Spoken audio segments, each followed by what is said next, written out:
Like a rag doll, he maneuvered Alex around, pulling off his army green bomber jacket before peeling off the white undershirt beneath, exposing Alex's smooth, muscled chest and stomach to the elements.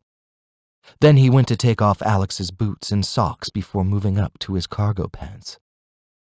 All that Alex could do was stare at the blue sky above, paralyzed by the powerful neurotoxins of the strange tobacco. Silently, he cursed the white rabbit, wishing he had never laid eyes on it. That mob boss was going to have to pay triple if Alex was able to get out of here alive and deliver the loot.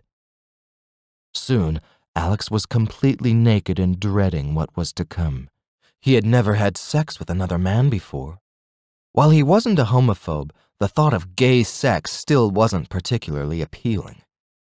But it didn't look like Alex had any choice, so what was the point of fighting it? Alex didn't bother watching the genie disrobe, though he could see his bald blue head and shoulder popping in and out of view now and then.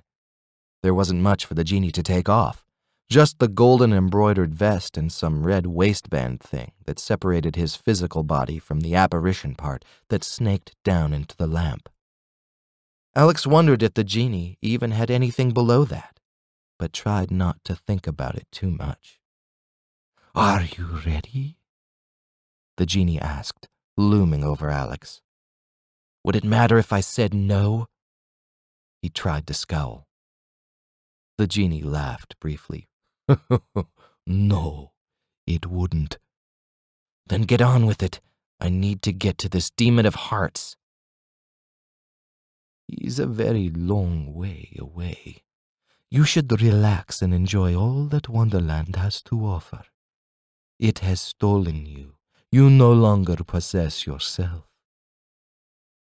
Very cryptic, Alex thought with a sneer as he felt his body being repositioned. While he was completely paralyzed, he could still feel everything.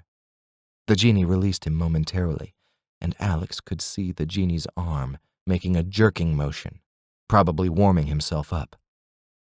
"Smaller was a good choice," the genie said. "Otherwise my cock would have been 18 inches long and 10 inches thick." "Holy fuck, that probably would have killed me," Alex commented. Smaller was definitely the better choice. "What is it now?" he asked apprehensively. 6 inches long and 5 inches thick. That still didn't seem small to Alex, but he would much rather take it over the alternative. The genie approached him then, looking down on Alex with impassioned eyes as he clawed the thick fingers of his unoccupied hand down Alex's chest. His other hand still worked feverishly, stroking his own length. "You are a very handsome boy," the genie commented as he explored Alex's chest, rubbing across the smooth, hairless surface before pinching his nipples one at a time. Despite Alex's annoyance, he felt tingling down below, something that shouldn't be happening to a straight man. The genie's touch was surprisingly gentle, sensual even, and Alex found himself relaxing into it as the hand washed over him, leaving not an inch of him untouched. It rubbed the indentions between his abdominal muscles and then finally made its way to his cock, which was already growing hard from having his nipples stimulated. The genie gripped him softly between the legs, working his foreskin on top of his glands until he was fully erect. Alex did his best not to show any signs of pleasure, simply staring up at the genie, who was attractive in his own right.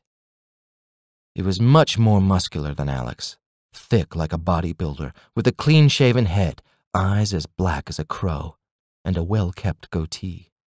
His facial features were defined and chiseled like the rest of him, a beautiful specimen of masculinity.